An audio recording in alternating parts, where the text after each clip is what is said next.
ಆತನ ನಡವಳಿಕೆಯಿಂದ ಬೇಸತ್ತು ದೂರವಾಗಿದ್ದೆ. ನಾನಿರೋ ಕಡೆಯೇ ಬಂದು ಗಲಾಟೆ ಮಾಡಿ ಹೊಡಿತಿದ್ದ.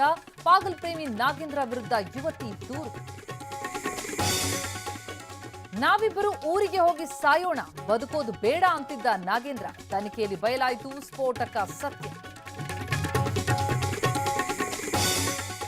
ದೇಣಿಗೆ ಹಗರಣದ 8 ಆರೋಪಿಗಳ ಮನೆ ಮೇಲೆ ರೇಡ್. ಖದೀಮರ ಮನೆ ಜಾಲಾಡಿದ ಪೊಲೀಸರು. 40 ಜನ ತಪ್ಪಿತಸ್ಥರೆಂದು ಎಸ್ಐಟಿ ವರದಿ. ಬಿಡದಿಯಲ್ಲಿ ಅಪ್ಪಿಕೋ ಚಳವಳಿ. ಟೌನ್ಶಿಪ್ ಯೋಜನೆಗೆ ವಿರೋಧ. ಬೈರಮಂಗಲದಿಂದ ಬನ್ನಿಗಿರಿ ಗ್ರಾಮದವರೆಗೂ ಪಾದಯಾತ್ರೆ. ಪ್ರದೀಪ್ ಈಶ್ವರ್ಗೆ ಅಡ್ಡಿಪಡಿಸಿ ದಾಂಧಲೆ ಕೇಸ್. ಬಿಜೆಪಿ ಜೆಡಿಎಸ್ ಕಾರ್ಯಕರ್ತರ ಬಂಧನ. ನಗರ ಠಾಣೆ ಬಳಿ ಬಿಗಿ ಪೊಲೀಸ್ ಬಂದೋಬಸ್ತ್.